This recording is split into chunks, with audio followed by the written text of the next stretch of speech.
Greetings, fellow Soviets. Comrade Perrin, YouTube Politburo approved news. No. To absolute hell with all that. And I rescind my invitations yesterday. I don't want to talk to anybody from the dark side. Sorry. Perrin Lovett here for the Prepper Post News, courtesy of Freedom Prepper. And it occurred to me just now, all of you listening on Spotify and Anchor just missed the everything except the voice. But welcome everybody. Welcome back to anybody who's on freedomprepper.com, where you'll always find all the videos, all of the links, and all of the other great Freedom Prepper stories. And everybody, especially over at the community, which is just growing by leaps and bounds. Hello, Angry Prepper, and all the Angry Prepper folks. Everybody out here in YouTube land, where I still don't foresee any problems with any of these videos. But got a great show for you on this post-electoral college vote day. It's Tuesday, December 5th. All right, today's topic and some of the related matters. Got a lot of great stuff for you. I might even have just a breakaway story or two. I had one planned and I just thought of another one. I'm looking at it right now. This is our feature topic. Feel free to comment, if allowed, in the comment section below the video at YouTube. And always feel free to leave your comments. Let's get something going over at freedompreppercommunity.com, where we're seeing more and more folks coming. I still have not seen Scott's Facebook advertisement, but I'm sure that's either out or underway. Today's topic, to start off, is insurrection.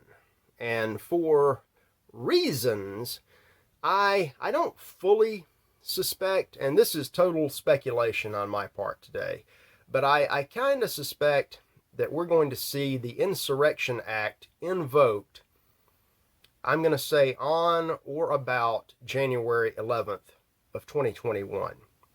Don't hold me to any of this. It's just a prediction based on my reading of possible political historical outcomes. Again, this is all for educational discussion, free flow of information as envisioned by the founders in the First Amendment of the Constitution. Don't hold me to that date. If it happens, it could be much sooner, or it could be a little later. But with certain things, there were three routes, and one of those, I've got some stories we're going to get into. Looks like it's pretty much dried up. And the other one depends on some of the weakest, spineless little creatures that ever crawled up out of the sea. Creatures with names like, I don't know, McConnell or Kemp.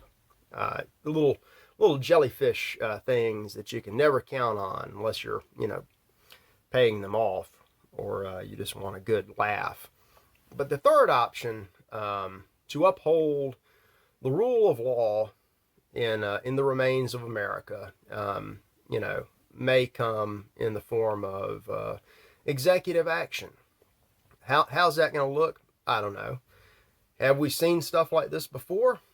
Yeah, we have. We've seen. If you recall your history, nobody alive has seen this, but in the 1860s, this went the distance, the full distance, and there have been minor incidents all along the way, including recently. There's ample precedent for this to unfold either way. And again, I don't know. And whatever comes out of it is what comes out of it. And at this point, honestly, whatever we get is what we deserve either way. And in fact, some of it might be too good for us.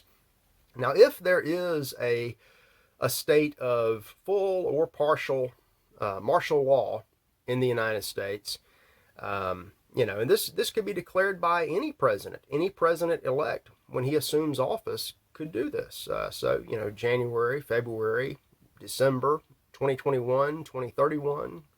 It's always a possibility. The good news is that most Americans won't even notice. I mean, if we're allowed to tell you, we could tell you. And by the way, I'll try to tell you. I'm planning on another date in January 21st-ish. I'm planning a really big and really fun show. We're going to go all out. I might even bring the Christmas tree back, maybe even have fireworks. Might have to move outside. It's either going to be really fun or it's going to be really somber, but, we're going to talk about it because we talk about the truth under the guise of freedom. I can't work at a place called Freedom Prepper and walk on eggshells and dance around issues. So it is what it is. But let's go ahead, and I want to know what you think about that. And if you're worried, if you live outside of any major metropolitan area, away from any, federal high security areas, you're just not going to know. And most people, even people that live in and around DC, don't have anything to worry about. We odds are, do not have anything to worry about. Now, some other people here and abroad may very well have something to worry about, but I want to know what you think about that. In my article today, I stole a picture from Ann Barnhart, who I love, who's awesome, that kind of goes with my prop of the morning. I take the Soviet approach. She kind of puts a Wahhabist spin on it. I'm sure Giovanna's probably putting that up right now. Freedom Prepper coffee, or Freedom Roasters coffee. Got to keep this stuff straight. Lord.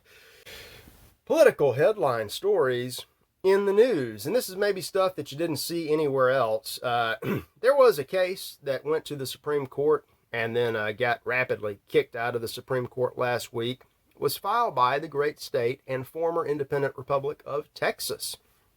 And if you want to, do I have the link? Yes. I've got a link to a link about a rumor. I don't know the truth of any of it. Well, I know the truth about the court. It's useless. All these pundits and lawyers and law students that look at the court. Oh, what's the court going to tell? The court's going to tell us what to think. Politicians fall for this. I mean, this is the court that said that, black people are property. Babies can be killed at will. Congress can enact a tax even if they don't know they're enacting a tax. They just make this stuff up. They have no idea what they're doing. And if you want to know the composition of the court, look at this article. It's a link to Vox Day's incredible blog that everybody should look at every day. And he links to a story from, oh Lord, I don't have it here. I forgot. Wait a minute. I think it's Hal Lindsey. A somewhat suspect link to a purported conversation overheard allegedly by a law clerk at the Supreme Court. And if you want to know the composition of the court, 9 members, let's say that if we must march along to the left-right, red-blue, political divide of old, then it's 7 liberals and 2 conservatives. It's not our court. It doesn't even resemble our court. But this law clerk allegedly was out in the hallway and heard all 9 justices behind closed doors discussing this case that was thrown out last week, taken and thrown out without a hearing.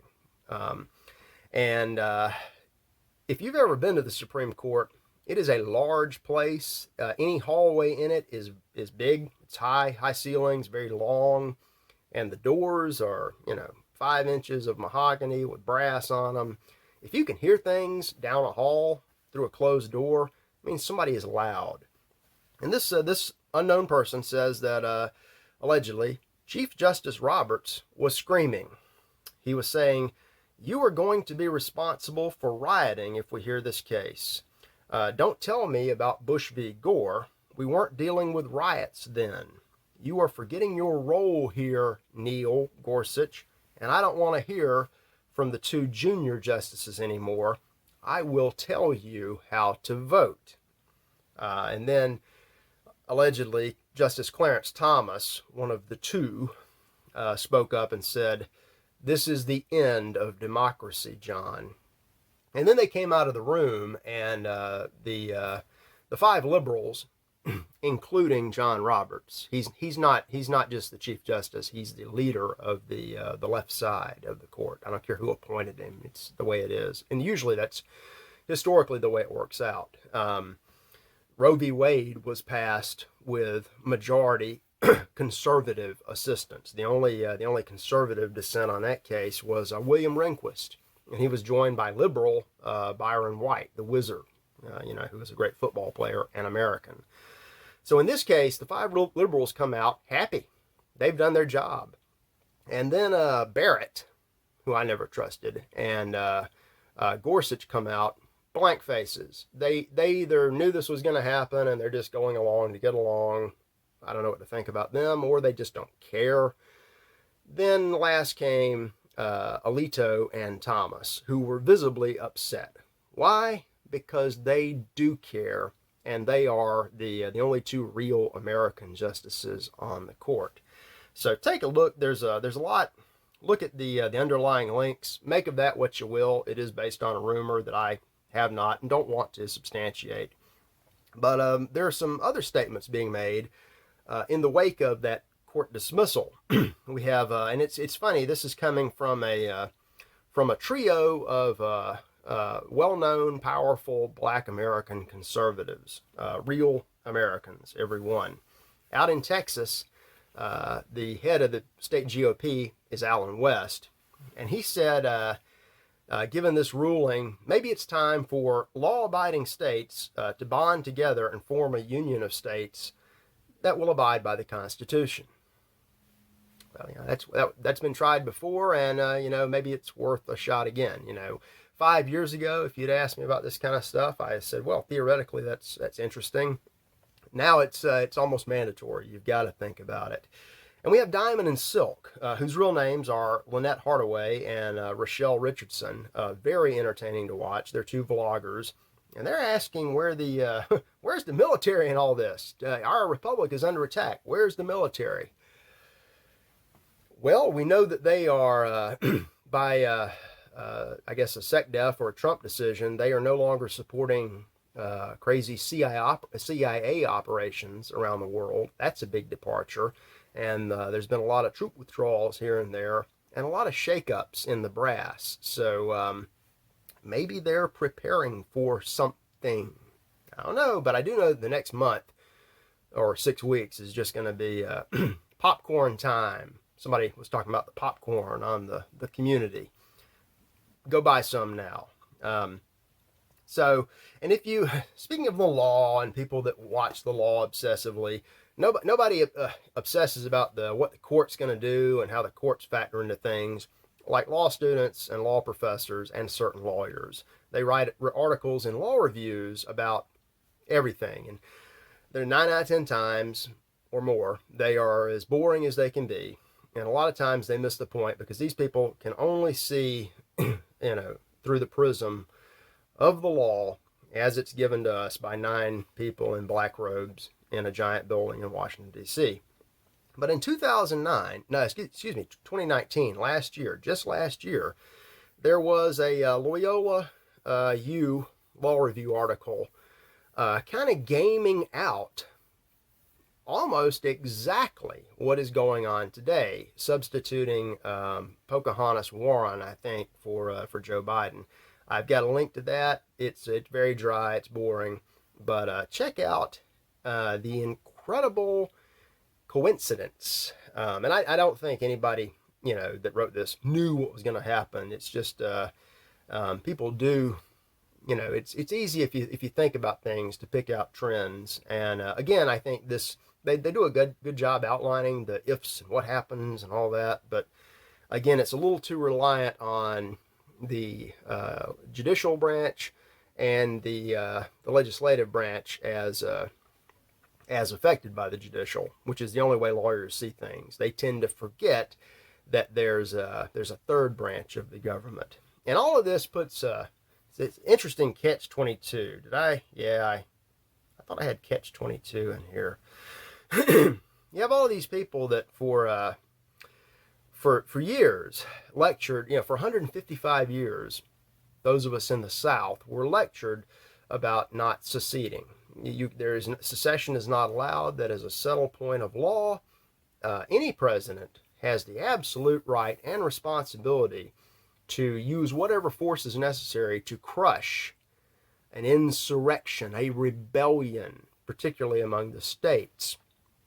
So if certain things come to pass in the next month or so, I guess all of those lecturing know-it-alls will say, well, yeah, this apparently a president says this was a rebellion, so he can, all right. So we're either looking at crushing a rebellion or we're looking at secession. I mean, welcome to the 21st century America. Fun times. Another book to read. I have not read this one. I just found out about it, and I think I kind of already know where it goes. It's a Chinese. It's a CIA translated Chinese book. Make of that what you will. But it's expanded fourth generation warfare. The Lin kind of presentation about asymmetrical warfare. They call this fifth generation warfare, which is warfare constantly by non-military means. They do a lot of predicting in this book that came out, I believe, in 1999. Calling well things like 9/11. Although the CIA connection, Operation Northwoods kind of predicted that 35 years in advance. Still, take a look at that, and don't pay too much emphasis on the Chinese angle. It's even in the subtitle. This is a universal issue, and it's one of those things that's going on all around you, whether you realize it or not. So here we've got the intersection, shifting those gears of politics and religion. You won't want to discuss this at Christmas dinner, which they don't want you to have anyway. Have it. Just avoid this kind of talk. President-elect Joseph Biden goes to church. So says the Communist News Network. CNN says something about he'll be the first leader in decades that regularly goes to church. Blah, blah, blah. I wonder if his priest could explain that parishioner's constant stance on abortion. What does the bane of corn pop really have to say about child murder? And we don't know. But we do know that all over the country, religious leaders are reimagining the holiday celebrations. This is from NBC News, which we know is a YouTube blog article cited source of true information. Very important. And they kick off the first sentence. They talk about Christmas in America. So the first sentence is about Hanukkah. But be that as it may, it seems that everybody in every mainline religious institution is changing the way they worship and the way we all worship, basically by not doing it. And that's been going on all year. And if you do it, you're a rebel, and in many places they will arrest you. Christian America. If you want a good look at the collapse of real Christian America, it's painful for us to go through this. It's also painful to read about it. It's also painful to see a mirror image, but sometimes that's a little easier. So I've got a link to another Great Uns article about the collapse of Catholic France, which very, very closely mirrors what happened in America these past 50 or 60 or 70 years. You go from 95% Christian church-going people to 50% to 40%. And then in France, before the pandemic hit, you were down to less than 6% regular mass attendance. And I think a similar number of baptisms of infants or period baptisms. And, the secular side paints this as the great triumph. We smart people have gotten we are in charge now and things are so great. That's the reason that we have runaway deficits and all kind of incompatibility problems, terrorism, crime, child murder, pandemic hysteria all over the place, SJWs. It's paradise on earth. Almost begs for backlash. And that's what allegedly, according to the National Journal, you're seeing in education finally in America. Parents of students are having a backlash against these extreme, crazy schools. It's an interesting article. I think it comes from the right place, but it kind of misses the point. Public schools, schools in the United States, and many, maybe even most of the private academies, have just totally fallen apart. Learning is not part of the equation. In fact, it's not even dumbing down or robot manufacturing. It's not even indoctrination. It's I don't know what it is other than Lucifer's playground, total soul crushing insanity. Don't let your children be part of that. It's like television, it's a tool. If some people say, well, it's a tool, you can use it the way, it's a tool, but it's made by somebody else to be used against you. The medium itself is evil. Get away from it. But most people, 95% of the population has just been totally willing all these decades to look the other way. Well, my kids are getting a good education. But now they're finally getting angry because all of these insane liberals that have pushed God out and pushed, there's no more English or math, nothing to learn.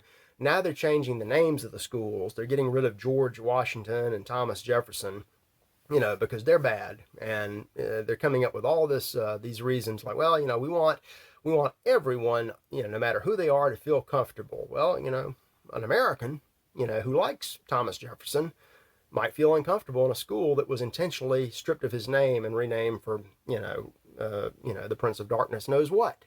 But now and this is what's going to have the parents rebelling. I think a few of them will. That's great. Come on over. We'll help. But the majority, there's no backlash. They're not even awake.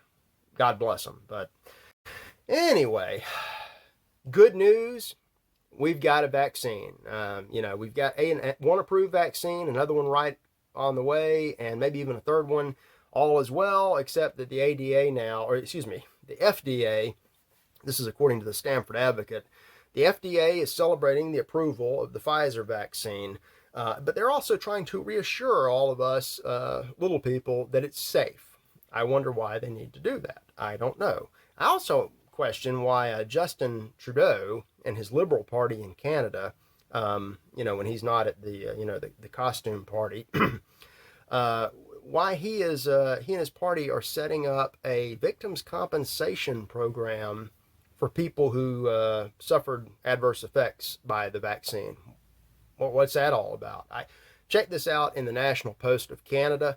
It's a real news story, and you would assume that this health program comes from a local health organization under the guise of the World Health Organization working with the US CDC. So it's approved news or not, I don't care.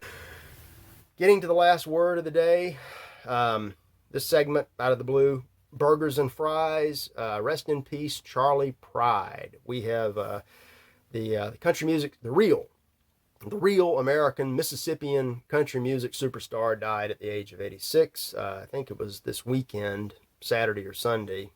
He will be missed. Got an Associated Press story, and he was one who just totally rejected labels. His own sister, when he was young, and he started listening to, the roots of country, what became popular country music. She questioned him. She said, "You're listening to their music?" She bought into the us versus them, which, identity politics is real. He did not, and it served him wonderfully all throughout his career. He said, I'm not a black country music singer. I'm a country music singer. I do what I love, and I love the people I'm with, and we've all reciprocated. And God, he is one that, All right, getting out of the way here. I've got another story, and a very important story, but I have here all my little stuff. I got all my stuff over here, my props, and this one is a little United 747 die-cast metal, and I got this. It was December of 1988, and a much younger me was at a gift shop at Colonial Williamsburg. Very cold that day, I remember, and I was looking around, Not a whole lot for a teenage boy to do in the gift shop at Williamsburg on a cold December day. And I saw these little die-cast planes, and I said, well, that's just cool. You know, the 747 is the big one. I might get it. It was like, $5 back then. I said, should I get it? Yeah, maybe, maybe not. Sometimes you get inspiration from the strangest sources. Let's keep her perched right there. So about that time, the television was on. I think it was CNN. And we learned about the bombing and the destruction of Pan Am 103 in Scotland 32 years ago next week, with all the Syracuse University students coming back, the great loss and the tragedy. And it involved a Pan Am 747. I looked around, all they had was United. I said, well, maybe this is a sign. I'll buy it. And now we all get to enjoy it and sometimes even remember history. Okay, public service announcement, and this is very important. Social justice warriors, SJWs. How do you handle them? Read Box Day's book. Earlier today, I came into the studio to look for something before the shoot, and I thought I heard very small, somewhere down below me, wee! And then I heard a squish. I don't know why, I don't know how, maybe it's a crack in the door. An SJW made it into the studio. And I stepped on it. Okay, so what do? You think they're annoying when they're screeching and, attacking. What do you do when you got one on the bottom of your shoe? My old parent is going to tell you. What I recommend, enough water will do it, but you want to use a grease remover that's made for grills or ovens. Why? Oh, God, that's yucky. Because when the grease in a grill gets baked on, you need something that'll really break it up fast. So spray this on the bottom of your shoe and give it about 5 minutes, then wash it off. No more problems from that particular need to do some cleaning out here in general. Alrighty, that's enough for today. So glad to be back with all of you. More fun stories tomorrow, and want you to have a great rest of the day Tuesday. I'll see you on Wednesday.